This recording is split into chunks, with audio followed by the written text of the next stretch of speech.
All right. Welcome back, everyone. Think this might be live.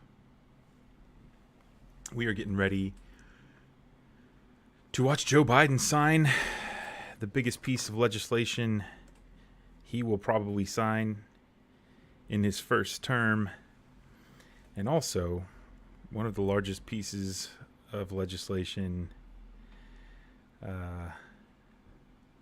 since probably the Affordable Care Act.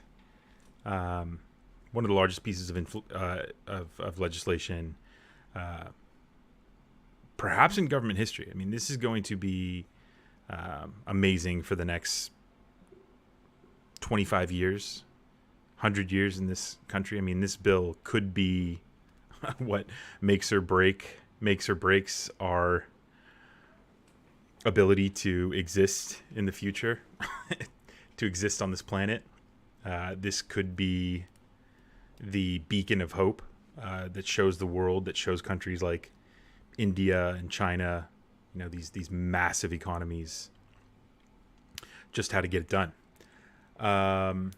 If you're new to the channel, welcome in. My name is Brendan Plank. The test I was running earlier, you'll see the newest subscriber down there. That was a test. So if anybody else wants to get their name up on the screen, just choose unsubscribe and then subscribe again. And you'll get your name up on the screen. We've got the chat box on the screen. People are kind of filtering in. We're still waiting for President Biden here. Let's see. Now I can't. Let's see if I can read that. That's the moderator. Cool. Man, it has been a long time since I've live streamed. Shoot, I think it was like before COVID. It was like the second impeachment. I was just down in the dumps. I mean, Trump being impeached again, watching him, treat our country the way he was treating it. It was just, it's easy. It's easy to just turn and just look away from the madness. But I'm back to making videos. I think I'm going to be streaming a little more here. So there's a really great article. Actually, I can link this down below in the description of... Let's see here. I want to make sure I've got... There's a great article from the New York Times doing the math on the Inflation Reduction Act. Let's see. I think I'll just link it in the chat if I can. If anybody wants to follow along with it. Boom, there we go. So a quick breakdown of how the bill was passed and what it's going to do.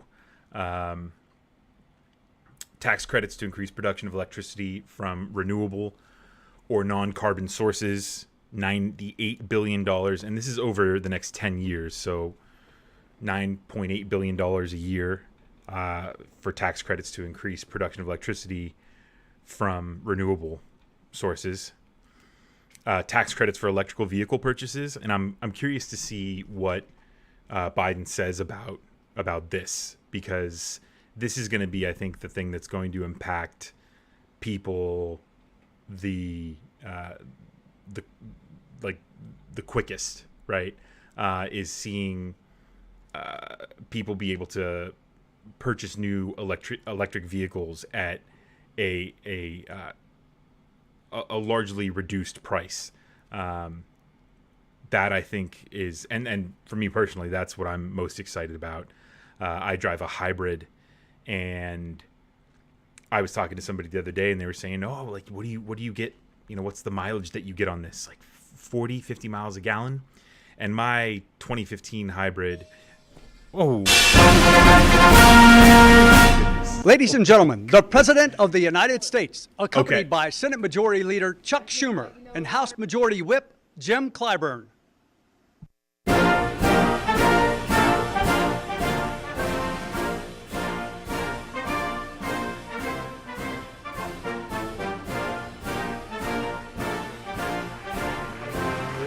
blew out my eardrums.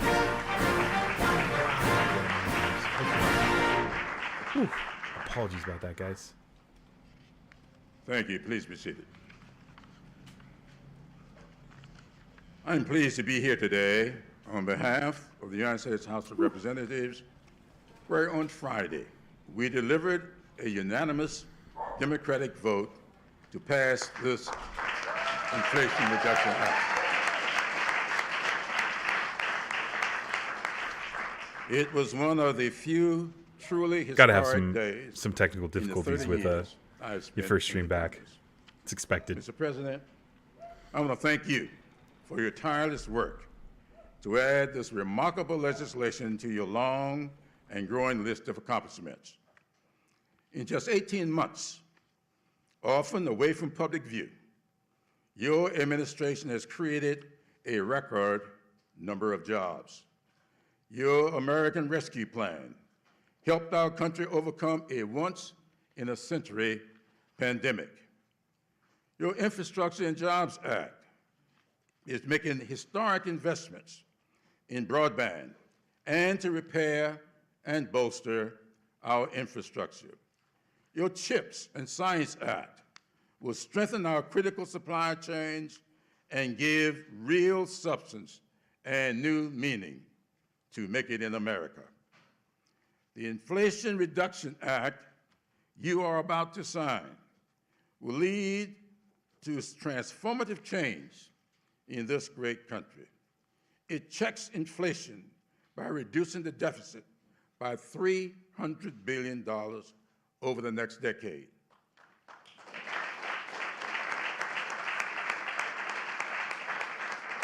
It ensures more tax fairness by requiring corporations to pay a minimum of 15% while protecting families making less than $400,000 per year from paying 1 penny more.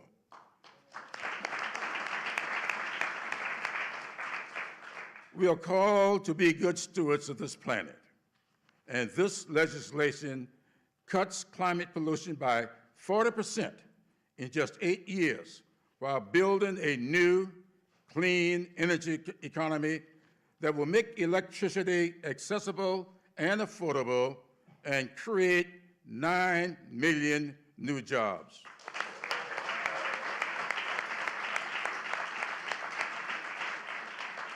Now, Mr. President, you know how much you meant to my late wife, Emily, who 3 years ago lost her 30-year battle with diabetes.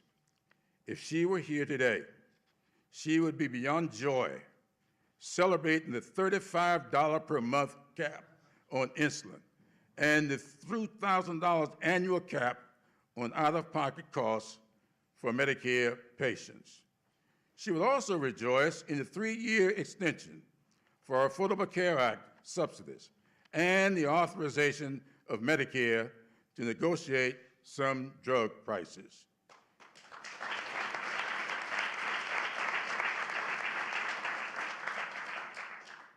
Emily had adequate health insurance, but many of our neighbors and her friends did not. Mr. President, you took office at a time when we were in dire need of a statesman willing to put people over politics. Many seem surprised at your successes. I am not, because I know you, but more importantly, you know and respect the American people. Now, I am pleased to introduce Senate Majority Leader Chuck Schumer.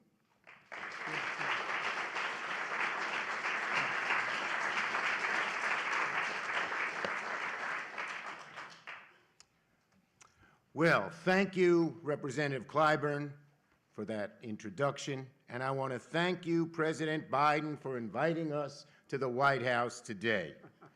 Thanks to my colleagues here today. This has been one of the most productive stretches in Senate history, from the first gun safety bill in decades, to strengthening NATO, to outcompeting the Chinese Communist Party, to taking care of our veterans. And to top it all off, we celebrate a groundbreaking achievement, the most important bill we have passed in a long time. President Biden will sign the Inflation Reduction Act into law today.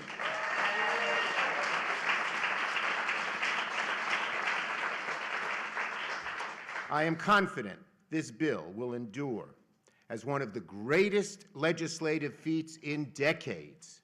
It'll lower costs, create millions of good-paying jobs, and is the boldest climate bill ever. Now, in normal times, getting these bills done would be a huge achievement. But to do it now, with only 50 Democratic votes in the Senate, over an intransigent Republican minority, is nothing short of amazing. It shows how dedicated and persistent our caucus is. I want to give all 50 of my colleagues, a wonderful, diverse, and dedicated group of 50, huge credit for getting this bill over the finish line. Huge credit. I also want to thank Speaker Pelosi, all the chairs of the committee, Joe Manchin for working so hard to get this bill done, and of course, the incredible, immensely dedicated staff who gave it their all to finishing this bill. Let's have a round of applause for the great staff, White House and Senate.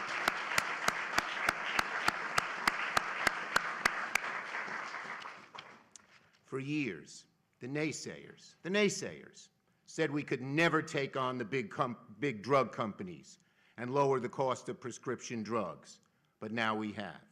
They said we could never take on entrenched big oil interests and get tough on climate change, but we have succeeded. They said we'd never close tax loopholes for the wealthy and make the ultra-rich pay their fair share, but we've gotten all these things done in one single bill.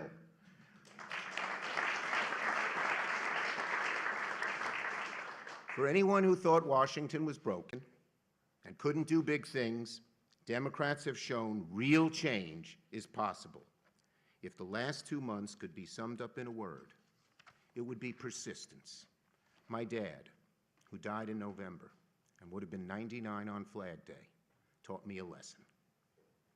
If you try to do the right thing, and if you persist and never give up, you can make the world a better place. Well, that's what's happened here. We persisted and persisted and persisted and never gave up, and today it pays off. I know my dad is looking down and smiling. And finally, and most importantly, thank you, President Biden, for your leadership. This has been a long and grueling process. We wouldn't be here without you. A year and a half ago, you laid out the groundwork for this bill. And like us, you persisted every single day, working closely with my team in our caucus for more than a year to get this bill done. The President deserves tremendous credit for this moment. He knew precisely when to step in and when to let negotiations play out. He knew when to use the bully pulpit and when to bring people together away from the spotlight. He made sure we never lost our focus on climate. The President's vision, his dedication to our country, and his experience who made this moment possible. Thank you, President Biden.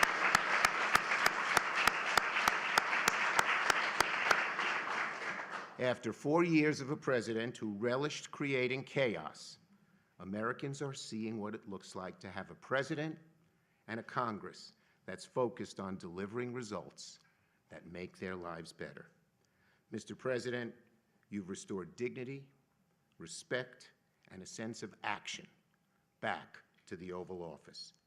Thank you, thank you, thank you. It's my honor to turn it over now to you. My mic was muted earlier when Chuck Schumer was talking about the Republican Party being intransigent. They're like a mudslide. They're just blocking the road. Chaos is what has brought them to where they are on the road, and we still were able to get to the end zone. to a finish line, to the destination. Now, Biden here, you know,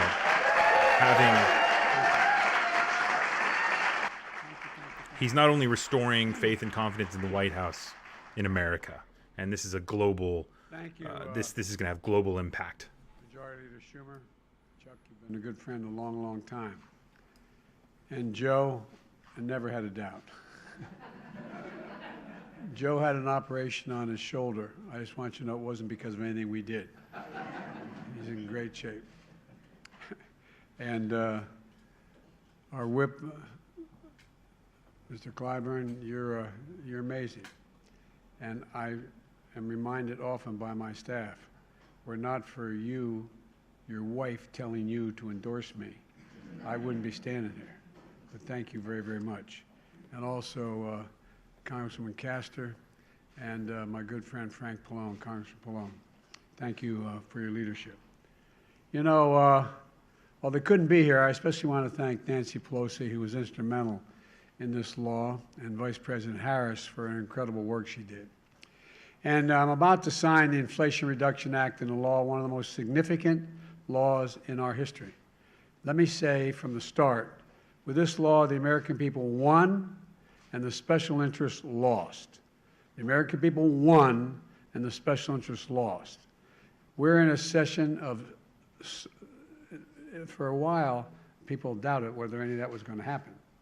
But we are in a season of substance. This administration began amid a dark time in America. As Jim said, a once-in-a-century pandemic, devastating joblessness, clear and present threats to democracy and the rule of law, doubts about America's future itself. And yet, we've not wavered, we've not flinched, and we've not given in. Instead, we're delivering results for the American people. We didn't tear down, we built up, we didn't look back, we looked forward, and today offers further proof that the soul of America is vibrant, the future of America is bright, and the promise of America is real and just beginning. Look, the bill I'm about to sign is not just about today, it's about tomorrow. It's about delivering progress and prosperity to American families. It's about showing the American and the American people that democracy still works in America, notwithstanding all the talk of its demise. Not just for the privileged few, but for all of us. You know, I swore an oath of office to you and to God to faithfully execute the duties of this sacred office. To me, the critical duty of the President is to defend what is best about America. And that's not hyperbole. Defend what's best about America, to pursue justice, to ensure fairness, deliver results that create possibilities that all of us can live a life of consequence and prosperity in a nation that's safe and secure. That's the job. Fulfilling that pledge to you guides me every single hour of every single day in this job. You know, presidents should be judged not only by our words, but by our deeds. Not by our rhetoric, but by our actions. Not by our promise, but by reality. And today is part of an extraordinary story that's being written by this administration and our brave allies in the Congress. This law that I'm about to sign, finally delivers on a promise that Washington has made for decades to the American people. I got here as a 29-year-old kid. We were promising to make sure that Medicare would have the power to negotiate lower drug prices back then. Back then, prescription drug prices. But guess what? We're giving Medicare the power to negotiate those prices now on some drugs. This means seniors are going to pay less for the prescription drugs, while we're changing circumstances for people in Medicare by putting a cap of a maximum of $2,000 a year on their prescription drug costs, no matter what the reason for those prescriptions are. That means if you're on Medicare, you'll never have to pay more than $2,000 a year, no matter how many prescriptions you have, whether it's for cancer or any other disease. No more than $2,000 a year. And you all know it because a lot of you come from families that need this. This is a godsend. This is a godsend to many families, and so long overdue. estimated Inflation savings Reduction for Act locks in place Medicare, lower health care premiums for negotiating millions of prescription families prices, who get their coverage under the Affordable $266 Care billion Act. over the next 10 years, Last year, $26.6 a billion. family of a four year. saved on average $2,400 through the American Rescue Plan that I signed into law that the Congress voted in place. In the years ahead, thanks to the Inflation Reduction Act, 13 million people are going to continue to save an average of $800 a year on health insurance. The Inflation Reduction Act invests $369 billion to take the most aggressive action ever in confronting the climate crisis and strengthening our energy security. It's going to offer working families thousands of dollars in savings by providing them rebates to buy new and efficient appliances, weatherize their homes, get tax credit for purchasing heat pumps and rooftop solar, electric stoves, ovens, dryers. It gives consumers a tax credit to buy electric vehicles or fuel cell vehicles, new or used. And it gives them a tax credit of up to $7,500 if those vehicles were made in America. American auto companies, along with American labor, are committing their treasure and their talent, billions of dollars in investment to make electric vehicles and battery and electric charging stations all across America. Made in America. All of it made in America. This new law also provides tax credits that's going to create tens of thousands of good-paying jobs and clean energy manufacturing jobs, solar factories in the Midwest and the South, wind farms across the plains and off our shores, clean hydrogen projects, and more all across America, every part of America. This bill is the biggest step forward on climate ever, and it's going to allow us to boldly take additional steps toward meeting all of my climate Funny goals. he didn't the talk ones about we set nuclear. out I wonder when we ran. if he'll bring that up.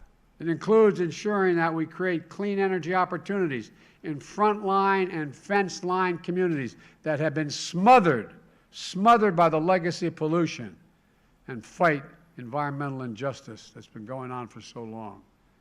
And here's another win for the American people. In addition to cutting the deficit by $350 billion last year, in my first year in office, and cutting it $1.7 trillion this fiscal year, we're going to cut the deficit, point out, by another $300 billion with the Inflation Reduction Act over the next decade. We're cutting deficits to fight inflation by having the wealthy and big corporations finally begin to pay part of their fair share. Big corporations will now pay a minimum of 15% tax instead of us 55 of them got away with paying $0 in federal income tax on $40 billion in profit. And I'm keeping my campaign commitment. No one, let me emphasize, no one earning less than $400,000 a year will pay a penny more in federal taxes. The Folks, increase of 15% on companies' federal minimum income tax is estimated to raise $313 the Inflation Reduction billion Act over the does next so 10 many years. things that for so many years, so many of us have fought to make happen. And let's be clear. In this historic moment, Democrats sided with the American people, and every single Republican in the Congress sided with the special interest in this vote. Every The Republican single mudslide, one. just sitting on the In road. fact, the big drug companies spent nearly $100 million to defeat this bill. $100 million. And remember, every single Republican in Congress voted against this bill. Every single Republican in Congress voted against lowering Biden prescription simply drug just saying, prices, follow the money. against lowering health care costs, against the fair Saying tax it without system. saying it. Every single Republican, every single one, voted against tackling the climate crisis, against lowering our energy costs, against creating good-paying jobs. My fellow Americans, that's the choice we face. We can protect the already powerful or show the courage to build a future where everybody has an even shot. That's the America I believe in. That's what I believe in. And today, How are Republicans going to today, we've come a step closer to making that 2024? America real. They haven't offered Today, anything. too often, we confuse noise with substance. Too often, we confuse setbacks with defeat. Too often, We hand the biggest microphones to the critics and the cynics who delight in declaring failure, while those committed to making real progress do the hard work of governing. Making progress in this country as big and complicated as ours clearly is not easy. It's never been easy. But with unwavering conviction, commitment, and patience, progress does come. Your dad was right. And when it does, like today, people's lives are made better, and the future becomes brighter, and a nation can be transformed. That's what's happening now. From the American Rescue Plan that helped create nearly 10 million new jobs, to once-in-a-generation infrastructure law that will rebuild America's roads, bridges, ports, deliver clean water, high-speed internet to every American, to the first meaningful gun safety law in 30 years. And if I have anything to do with it, we're still going to have an assault weapons ban, but that's another story. And to get significant veterans health care law in decades for the first time, to a groundbreaking chips and science law that's going to ensure that technologies and jobs of the future are made here in America, in America. And all this progress is part of our vision and plan and determined effort to get the job done for the American people, so they can look their child in the eye and say, honey, it's going to be okay. Everything's going to be okay. Everything's going to make it sure that the democracy delivers for your generation, because I think that's at stake. And now, I know there are those here today who hold a dark and despairing view of this country. I'm not one of them. I believe in the promise of America. I believe in the future of this country. I believe in the very soul of this nation.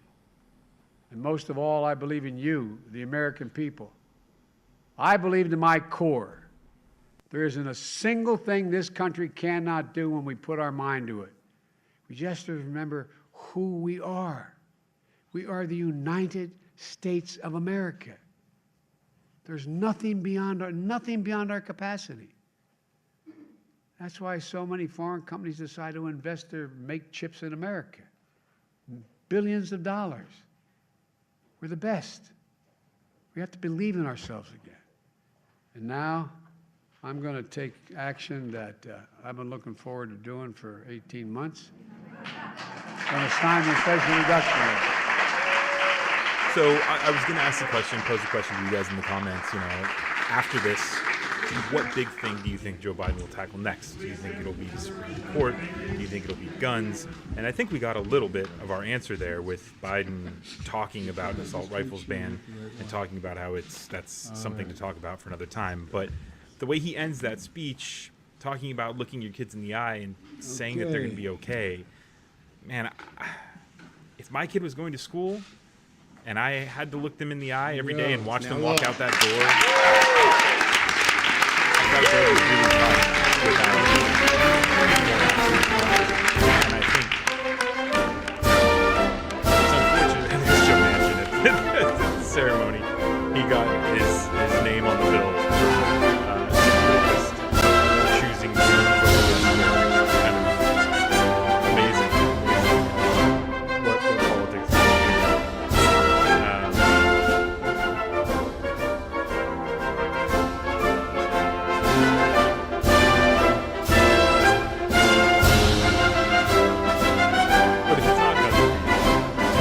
What do you think is the next thing Joe Biden should tackle?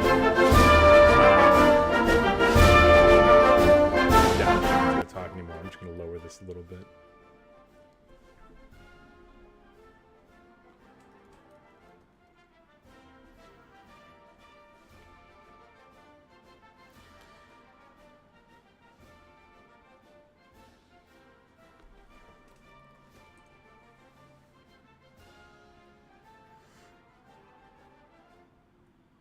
Okay, there we go. There we go. Joe, welcome in. Paul, welcome in. Sounds like a circus. Yeah, I know. Yeah, those the military brass can sound that way. I don't know if you watched the beginning of the stream when it was like a screen like this, a waiting screen, and then the horn started blasting, and I turned whiter than I already am, and I was shook. I almost jumped out of my chair.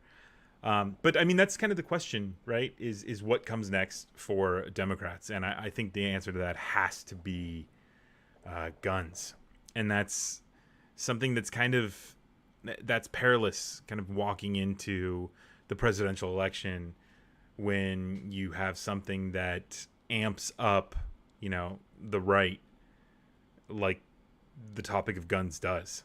So, and how, what we've seen from Republicans and the conservative movement, and how just kind of utterly irresponsible they are for the rhetoric that they use, and how it impacts and how it affects the people who listen to them, how it enrages them, how it drives them to do things like showing up and trying to attack FBI offices, like a gentleman did in Joe's hometown, actually. We're seeing a lot of these mass murderers, a lot of these school shooters, mass shootings, the manifestos that they write have some of these talking points from these alt-right kind of Fox News personalities, the Tucker Carlsons, the Laura Ingrams of the world. So when you have something like guns as the defining topic that you want to run on, it's a very difficult and dangerous thing, because you have people out there who will kind of use it as a way to scare their audience, and only more violence and danger comes from that. So it's kind of hard. Democrats have to walk a fine line here, where you want to talk about guns, you want it to be at the forefront of discussions. There's going to be more mass shootings in this country. The trend is going to continue, especially since we've seen, again, what just this past week, what Republicans, what they're willing to go to, and the lengths that they're willing to go to, and the rhetoric that they're choosing to use when their leader is being investigated for espionage, for possibly selling state secrets. So, of course, it's that rhetoric is gonna be even more dangerous when we're discussing, the preventing people from using weapons of war on our streets. So, I think it's gonna have to be kind of like what this bill is, right? The Inflation Reduction Act. It's kind of like an all hands on deck approach to tackling inflation and climate change, and bringing in this new electric grid in our country over the next 10 years. Guns just has to be a part of the discussion for Democrats coming up, right? It needs to be guns. It needs to be climate. It needs to be, and sadly, right, it needs to be the protection of our democracy and of our country, and of the ideals that we all stand for, that rules need to apply to everybody, that no one is above the law, not even former presidents trying to sell state secrets, which is still something. I mean, I can't believe I'm saying this, but that's where we are. So I'm curious, I'm curious to hear what you guys think about what the strategy is going to be for the next 2 years, right? Up until 2024, what Biden's strategy is going to be. If you want to get into kind of, what Democrats are going to be doing in just the next, in the months leading up to the midterms, we can do that as well. But I'm going to stop the stream from now. I'll be reading the comments as they come in. And then I'm going to get to work on some more videos. It's already the middle of the day here, so we'll see if more videos will come today. We'll see if anything breaks in the near future here. But thank you guys for watching. It's so good to be back. It's so good to have a live stream again. I mean, it's been over a year since I live streamed previously. And Joe, that's a really, really good point about voting rights. Absolutely. That was something I didn't even bring up, but that's kind of the crux to it, right? That's the thing that holds, you know, our legislative bodies in, you know, holds that's the main factor. That's it. You know, if we want to pass gun legislation, if we want to better our chances of fighting for a cleaner future, if we want to protect our democracy, then it's got to start at the ballot box. So Joe, that's a really good point. But yeah, so I think I'll end it on that. Thank you guys so much for joining. I know it was kind of a small audience today, but this is kind of like a kind of an impromptu thing that I wanted to do with the live stream. So glad you guys joined me, and I will see you guys in the next either live stream or video.